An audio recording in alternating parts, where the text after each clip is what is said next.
பாத்தீங்கன்னா வந்து அப்படியே என்ன சொல்றது, தூக்கம் வர மாதிரி தான் இருக்கும். அப்படியே இழுத்துன்னு போயிடும். நாய் வந்து ஒரு நாயோட உடல் மொழி கரெக்டா மெயின்டைன் பண்ணிட்டு அது விசுவாசமா இருக்கிறது அதெல்லாம் நம்ம முடியல. இருக்கும்போது நிறைய பேருக்கு சாப்பாடு போட்டாரு, இவரும் போட்டுட்டு இருக்காரு. நல்லா இருக்கு, படம் நல்லா இருக்கு. ஏன்னா இந்த எமோஷனல் எதுக்காக கேப்டன் ஐயா மேல வச்சிருந்த மாதிரி இல்ல, கதைங்கிறது ஒரு மேட்டர் இல்லைங்க. ஸ்கிரீன் பிளே தான் இந்த ஒரு படத்துக்கு வந்து ஒரு முக்கியமான விஷயம். ஸ்கிரீன் பிளே வந்து அந்த அளவுக்கு இல்ல. ஒரு விஜயகாந்த் சார் நிறைய படத்துல வந்து பேசிய வில்லன் திருத்துவார்ல, அந்த மாதிரி இங்க ஆனா படம் டிஃபரெண்ட்லாம் இல்லை, வந்த கதை தான். ஆல்ரெடி விஜயகாந்த் சார் பண்ணியிருக்காரு, சரத்குமார் சாரே பண்ணியிருக்காரு, அர்ஜுன் சாரு. அந்த டாக் ரொம்ப நல்லா பண்ணிருக்கு. மிஞ்சி போனா ஒரு நாள் தான் ஷூட் பண்ணிருக்காங்க. அவ்வளவுதான் ஃபுட்டேஜ் இருக்கு. ஆக்டர்ஸ் எல்லாம் இருக்காங்க, சத்யராஜ், சரத்குமார், அவங்களும் யூஸே பண்ணல. இந்த பாட்டு எனக்கு தெரிஞ்சு ஓடாது. ஓடினாதான் உங்களுக்கு செகண்ட் பார்ட் வரும், டவுட் தான்.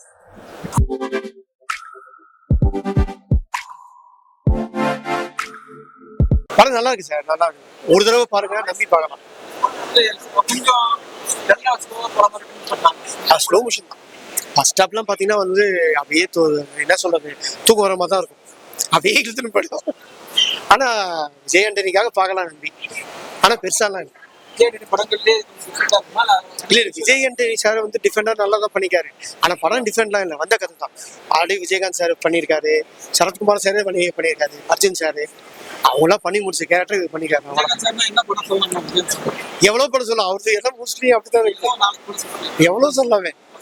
இது வந்து இந்த படத்தோட கதையை பத்தி சார் ஒண்ணும் இல்லை சார். கதாநாயகி கொள்ளுறாங்க. கதாநாயகி கொள்றது யாருன்னா வந்து மினிஸ்டரோட பையன்.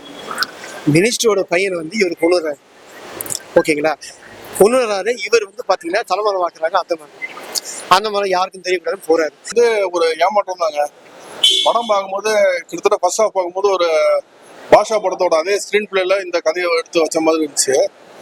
செகண்ட் ஹாஃப் பார்க்கும்போது பாத்தீங்கன்னா என்ன சொல்ல வந்தாங்கன்னு தெரியாம ஏதோ குதிரை வச்ச மாதிரி தான் இருக்கு. ஒரு கிளைமேக்ஸ் கொண்டு போய் முடிக்கிறாங்க.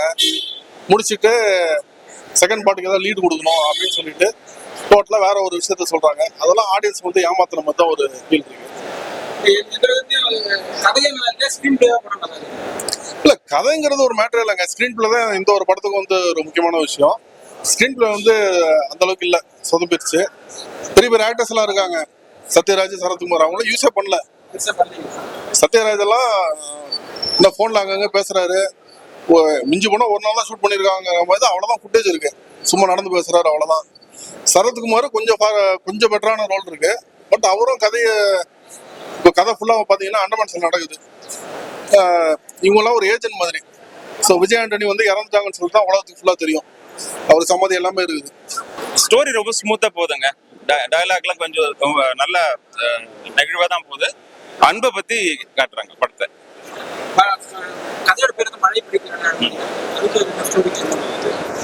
ஸ்டோரி பேஸ் லைன் அன்பை பத்தி காட்டுதுங்க. உயிர்கள் மேல அன்பு, எல்லாருமே அன்பா இருக்கணும்ன்றது காட்டுறாங்க.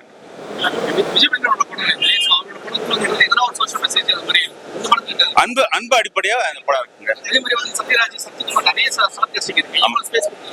கண்டிப்பா சார். ஃபைட் சீன்ல நல்லா இருக்கு.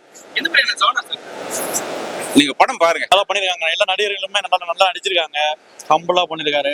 வழக்கம் போல அவரு விஜய் ஆண்டனிக்கே உரிய உடல் மொழி இருக்கும்ல, அந்த உடல் மொழி, பாடி லாங்குவேஜ், டயலாக் மாடுலேஷனு, இதான் அவரு இதே படத்துல திருப்பி பண்ணிருக்காரு. கொஞ்சம் ரொம்ப வெரைட்டி, ரொம்ப கொஞ்சம் வேற மாதிரி எல்லாம் பண்ணவே இல்லை. வழக்கமா கொஞ்சம் அப்படியே பண்ணிருக்காரு. மற்றபடி படத்துல சத்யராஜ் சாரு, சரத்குமார், அவங்களோட கேரக்டர் அவங்க கரெக்டா அளவோட பண்ணிருக்காங்க, நல்லா பண்ணிருக்காங்க. இசை நல்லா இருக்கு. சினிமாட்டோகிராஃபி ரொம்ப பிரமாதமா பண்ணிருக்காரு. லொகேஷன்ஸ் ரொம்ப அருமையா இருக்கு. நல்லா இருக்கு, படம் நல்லா இருக்கு. எல்லா கேரக்டருமே ஈக்குவலா இருக்கு. நிறைய கேரக்டர்லாம் இல்லாம சரண்யா மேடம் ரொம்ப நல்லா பண்ணிருக்காங்க. அது நல்லா சொல்லி ஆகணும். அது கண்டிப்பா சரண்யா அம்மா நல்லா பண்ணிருக்காங்க. அவங்க அந்த டாக் ரொம்ப நல்லா பண்ணிருக்கு. நாய் வந்து ஒரு நாயோட உடல் மொழி கரெக்டா மெயின்டைன் பண்ணிட்டு அது விசுவாசமா இருக்கிறது அதெல்லாம் நம்ம நல்லா பண்ணிருக்கோம். அந்த படத்தை விஜயகாந்த் நடிக்கிற மாதிரி இருந்துச்சு.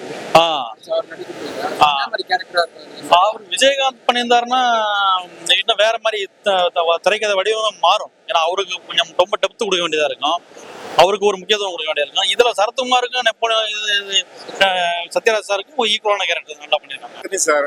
லாஸ்டா அந்த விஜயகாந்த் சார் படத்தை ஃபர்ஸ்ட்ல வந்து விஜயகாந்த் சவர் போனா அப்படிம்பாங்க, ஃபர்ஸ்ட் டைட்டில் போடுவாங்க.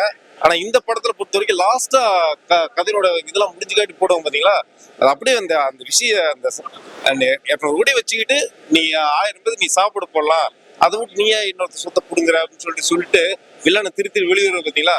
அப்ப அந்த விஜயகாந்த் சார் ஐயா போட்டோ காட்டும் போது அப்படியே விஜயகாந்த் காட்டின மாதிரி இருந்துச்சு. அவர் இருக்கும்போது நிறைய பேருக்கு சாப்பாடு போட்டாரு, இவங்க போட்டுட்டு இருக்காரு. நல்லா இருக்கு படம், நல்லா இருக்கு. ஏன்னா இந்த எமோஷனல் எதுக்காக? கேப்டன் ஐயா மேல வச்சிருந்த மாதிரி அவர் எந்த அளவுக்கு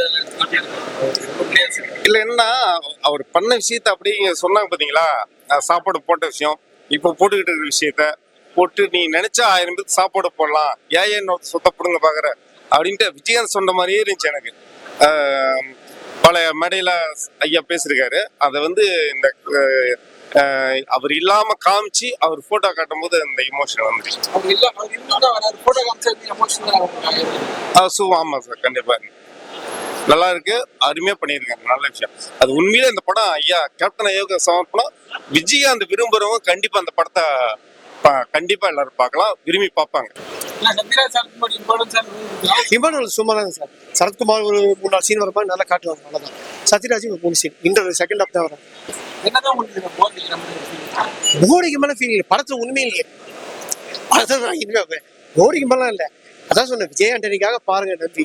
ஆனா படத்துல கதைலாம் பெருசாலாம் இல்லை, இதுதான் கதை. இதுங்க அதான் பாட்டு இதான் இருக்குது. வேற எதுவுமே அவர் சாவல பாத்தீங்களா, அதான் எடுத்துருக்காங்க. ஆமா, சத்யராஜ் லாஸ்ட் சொல்லுவாரு தொடரும். அதான் லாஸ்ட் முடியறதுக்கு முன்னாடி வந்து போட்டோஸ் காட்டியிருப்பாங்க. விஜயகாந்த் சார் தான் ஏன்டா அப்படிலாம் பெருசாலாம் இருக்கும், சும்மா ஜஸ்ட் ஒரு போட்டோ காட்டுவாங்க பாத்தீங்களா, விஜயகாந்த் கேப்டன் சொல்லி இது பண்ணுவாங்க பாத்தீங்களா, அதுதான் காட்டியிருப்பாங்க. மழை பிடிக்காத மனிதர்கள் அதுதான் அந்த கதாநாயகி வந்து கொள்ளும்போது அந்த ஒரு டைம்ல வந்து மழை பெய்யுது, அந்த ஒரு தருணத்துல வந்து அவருக்கு வந்து மழை பிடிக்காம இருக்காரு. அது கூட அவர் மழை பிடிக்காதுன்னு காட்டல, அந்த மழையை மறக்க முடியாம இருக்காரு, அவ்வளவுதான். அவர் பிடிக்கலன்னு எந்த ஒரு இடத்துலயுமே அவர் சொல்லலை. அதெல்லாம் சொல்லணும்னா திரைக்கதை மிஸ்டேக் தான் சொல்லணும். மிஸ்டேக் நிறைய மிஸ்டேக்.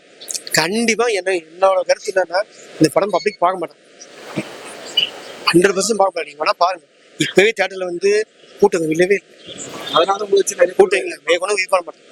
கோடீஸ்வரா டேரக்டர்லாம் எதுக்கு பண்ணாருன்னு தெரியல. அந்த கிளைமேக்ஸ் டீ நல்லா இருக்குது. அந்த வட்டிக்குறவனை வந்து கொலை பண்ணாம கெட்டதாலி இன்னும் கெட்டவன் சாவக்கூடாது சொல்றாரு, அது ஒரு கருத்து டேரக்டர் நல்லா இருக்கு. அதான் விஜய் நிர்காசாக வந்த நல்லா இருக்குது, அவ்வளவுதான். மொத்தத்துல மேக்கிங் வந்து ஒரு ஆங்கில படம் மாதிரி இருக்கு, ஆங்கில படம் ஸ்டைல்ல இருக்கு. அந்த மாதிரி படத்துல எனக்கு ரொம்ப பிடிச்ச சீன்ஸ்னா அந்த டாகோட கனெக்ட் ஆகுறது, அவருடைய எமோஷன் திடீர்னு எமோஷன் ஆகி அந்த கிளைமாக்ஸ் எல்லாம் வந்து ஃபைட் பண்றது போறது வருது, அதெல்லாம் நல்லா பண்ணிருக்கேன். ஓகே தான், எல்லாருமே பார்க்கலாம் படத்தை, ஒரு டைம் பார்க்கலாம் கண்டிப்பா. நல்ல படம் தான், ரொம்ப நல்ல படம் தான், நல்ல படம் தான். படம் பினிஷிங்ல விஜயகாந்த் சாருக்கு சமர்ப்பணம் போடுறது அது கொஞ்சம் டச்சிங்கா இருக்குது. பழக்கம் போல உள்ள வன்மம் தானே மனசுக்குள்ளே உள்ள இருக்கும், அவங்க பிளான் பண்ணுவாங்க. நல்லாவே கூடவே இருந்துகிட்டு அவர் வந்து சரத்குமார் சார் வந்து கொலை பண்ற சீன், மர்டர் பண்ணிடுறது, அதெல்லாம் நல்லா இருக்கு. வழக்கமா நடைமுறையில உள்ளதான வன்மம், வக்ரம், இந்த மாதிரி விஷயங்கள் இருக்கு. லவ் இருக்கு, சாங்ஸ் ஓகே, கொஞ்சம் நல்லா பெட்டரா பண்ணிருக்கலாம். மியூசிக் பரவாயில்ல, இந்த மாதிரி இருக்கு. சினிமாட்டோகிராஃபி ரொம்ப நல்லா பண்ணிருக்காரு விஜய் மிட்டல். இதுக்கு நல்ல திரைக்கதை, இன்னும் கொஞ்சம் நல்லா திரைக்கதை வந்து கொஞ்சம் நல்லா கொஞ்சம் இன்ட்ரெஸ்டிங்கா பண்ணிருக்கலாம், பண்ணிருந்தா நல்லா இருந்திருக்கு. ஓகே, படம் ஒரு டைம் பார்க்கலாம். உண்மையா வந்து போட்டோகிராஃபி, ஸ்கிரிப்ட், இது ஸ்கிரீன் பிளேல கொஞ்சம் மைனஸே தவிர ஆர்டிஸ்டோட பர்ஃபார்மன்ஸ், கெட்டப் எல்லாமே வந்து நல்லா பண்ணியிருக்காங்க. விஜய் ஆண்டனி சார் நல்லா பண்ணியிருக்காரு. அப்புறம் வந்து என்னென்ன இவங்களோட கேரக்டர் வைஸா இவங்களை கரெக்டா இவங்க கொண்டு போக விட்டுருக்காங்க. விஜய் ஆண்டனி சாரை தவிர சரத்குமார் சாரையும் சத்யராஜையும் கரெக்டா பயன்படுத்தல, படத்துல பயன்படுத்தல. அது இல்லாம 2 ஸ்டோரி இருக்கு. மெயின் ஸ்டோரியோட கண்டென்ட் செகண்ட் பார்ட்ல வருமா என்னன்னு தெரியல. ஃபர்ஸ்ட் பார்ட்டை பொறுத்த வரைக்கும் மெயின் ஸ்டோரியோட அந்த மோட்டிவ் வரல. நான் வழக்கமான அந்த பொள்ளாச்சி சம்பவத்தை பேஸ் பண்ணி அந்த அடிப்படையில் தான் அந்த ஸ்கிரிப்டோட மூமெண்ட்ஸ் ஃபர்ஸ்ட் ஹாஃப்ல இருக்கு. ஒரு மினிஸ்டர் பையனை கொலை பண்ணிடுறாங்க, அதுக்கப்புறம் வர சம்பவங்கள் தான். அதனால அதை ஆஃப் பண்ணிட்டு இவங்க வந்து நேரா வந்து அந்தமான் போய் அங்க அந்தமான் பேக்ட்ராப்ல இருக்கிற இது எடுத்துக்கலாம். அந்தமான் பேக்ட்ராப்பு அங்க இருக்கிற விஷுவலைசிங்லாம் அருமையா பண்ணிருக்காங்க. மியூசிக்கல்ல வந்து இது எஃபெக்ட் எல்லாம் நல்லா கொடுத்துருக்காங்க. மியூசிக்கல் ஸ்கோரிங் நல்லா இருக்கு. மற்றபடி வரது இல்லை.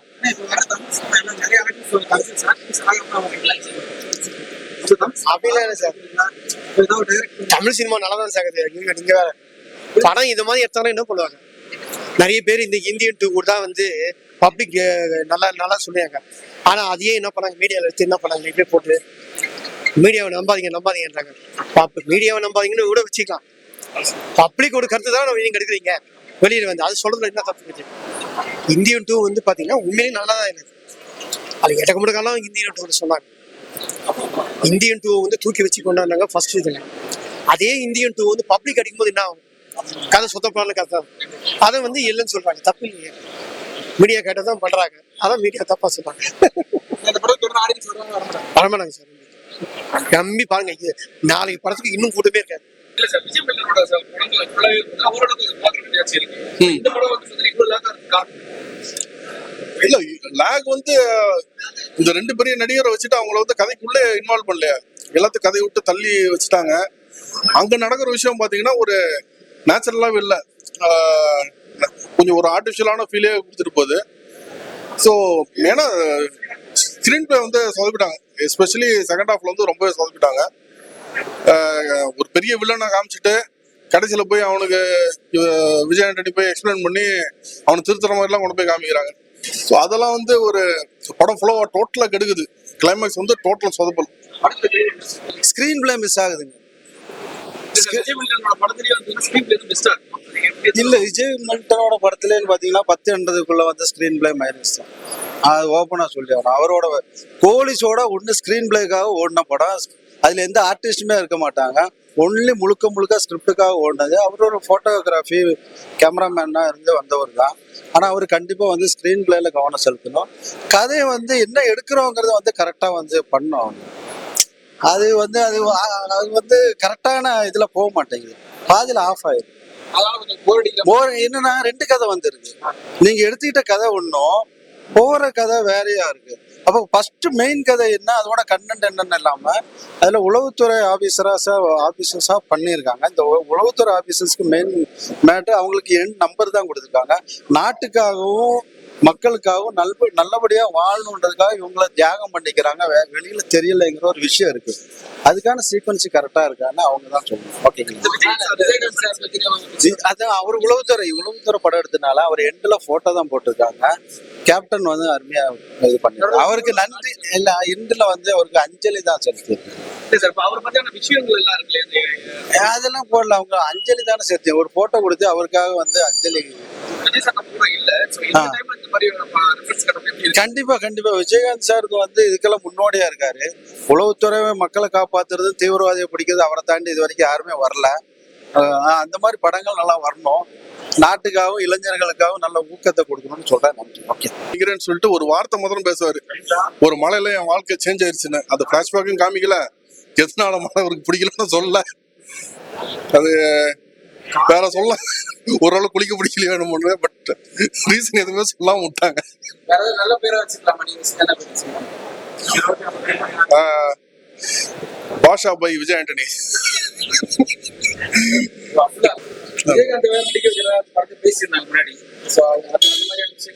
கிளைமேக்ஸ்ல வந்து விஜயகாந்துக்கு டெடிகேஷன்ங்கிற மாதிரி ஒரு கேப்டன் பிரபாகர்னு போட்டு ஒரு டெடிகேஷன் போஸ்ட் போட்டிருக்காங்க.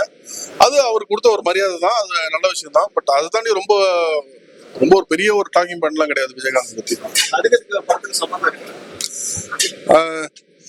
ஏன்னா ஒரு விஜயகாந்த் சார் நிறைய படத்துல வந்து பேசிய வில்லன் திருத்துவார்ல, அந்த மாதிரி இங்க பேச உட்கார்ந்துட்டு கிளைமேக்ஸ் முடிஞ்ச உடனே செகண்ட் ஹாஃப் பாட்டுக்கு வந்து ஒரு லீடு கொடுக்கணும்னு சொல்லிட்டு என்ன கிளைமேக்ஸ் கொடுத்தாங்களோ அது டோட்டலா உல்டா பண்ணி ஒன்று கொண்டு போறாங்க. அது வந்து ஆடியன்ஸ் ஏமாத்துற மாதிரி தான் நான் ஃபீல் பண்றேன். இந்த பாட்டு எனக்கு தெரிஞ்சு ஓடாது. ஓடினாதான் உங்களுக்கு செகண்ட் பார்ட் வரும், டவுட் தான்.